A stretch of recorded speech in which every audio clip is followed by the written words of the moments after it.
Hello friends, मैं हूं doctor Sushma Sharma, director and head of department of neurology at Marengo Asia hospital, Faridabad.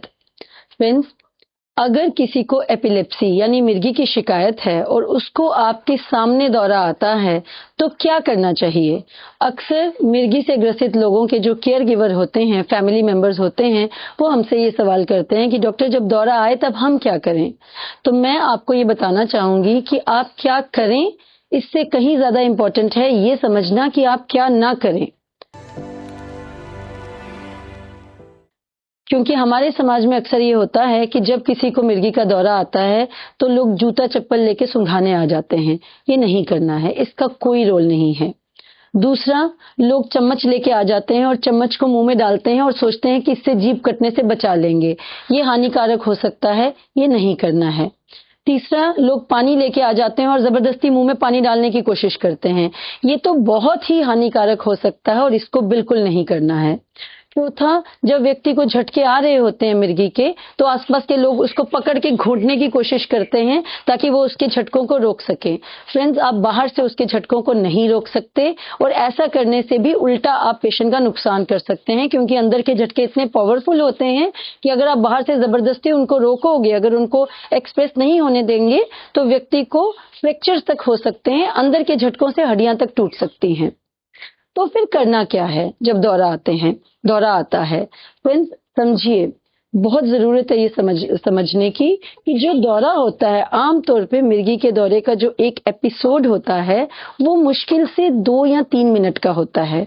तो जो झटके, सबसे पहले जो जनरलाइज्ड टॉनिक क्लोनिक सीजर आता है उसकी शुरुआत कैसे होती है? सबसे पहले एक चीख सी निकलती है, उसके बाद व्यक्ति की जो बॉडी है वो अकड़ जाती है, टोनिक कॉन्ट्रैक्शन फेज हम कहते हैं, उसमें चली जाती है। अकड़ने के बाद, टॉनिक फेज के बाद फिर क्लॉनिक फेज आता है जिसमें कि झटके लगते हैं, जोर से अंदर से झटके लगते हैं।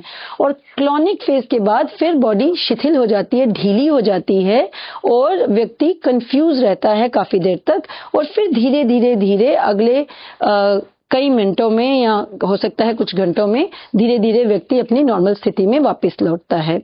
तो जो ये टॉनिक और क्लॉनिक फेज होता है, यानी कि जो अकड़ने का और झटकों का फेज होता है, वो मुश्किल से 2 से 3 मिनट होता है।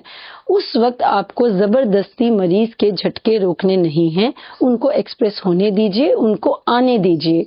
हाँ, अगर उस व्यक्ति के आसपास कोई ऐसी चीज है जो कि उसके लिए कोई चोट कर सकती है, जैसे कोई शीशे का टुकड़ा पड़ा है, कोई चाकू पड़ा है या कोई और ऐसी चीज पड़ी है, उसको आसपास से हटा दीजिए ताकि उन झटकों पे जिस पे मरीज का अपना कोई नियंत्रण नहीं है, उनके चलते बाहर की चीज से उसको चोट ना लग जाए। इसी तरह से मान लो अगर किसी ऐसी जगह पे दौरे आ रहे हैं जैसे सड़क पे या एटसेट्रा, तब मजबूरी हो जाती है कि मरीज को किसी सेफ स्पॉट पे ले जाएं, वरना मरीज को हिलाना बिल्कुल भी उस वक्त सही नहीं है।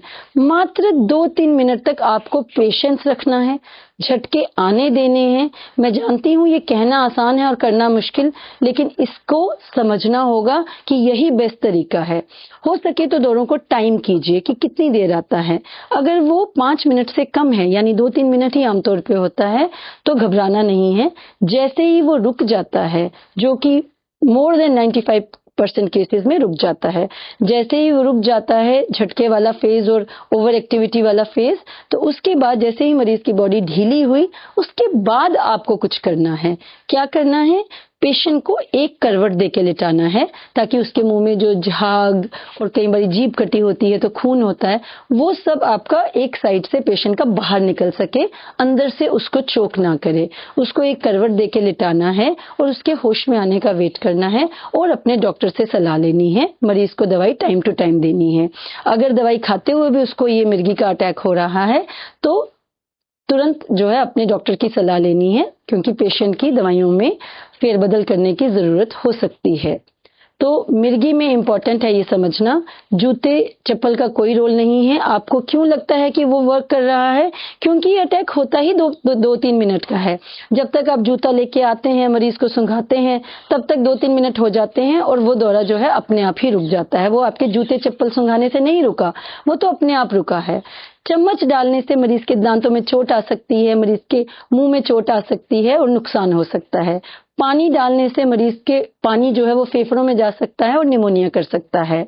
और जैसे कि मैंने बताया, जबरदस्ती घोटने से फ्रैक्चर जैसी प्रॉब्लम हो सकती है। इसलिए ये सब चीजें नहीं करनी है। और जो मैंने बताया कि दौरा आने दीजिए, मरीज जब हो जाए, जब मरीज की झटके रुक जाएं, फिर उसको एक करवट में लेटाइए, मुंह को साफ कर दीजिए, सब चीजों को बाहर निकलने दीजिए और होश में आने का इंतजार कीजिए और अपने न्यूरोलॉजिस्ट से मिलिए। As a neurologist and an epilepsy specialist, I urge all the patients of epilepsy to come and get properly treated. This is a treatable disorder. Very good medicines are available and there is no need to fear this disease.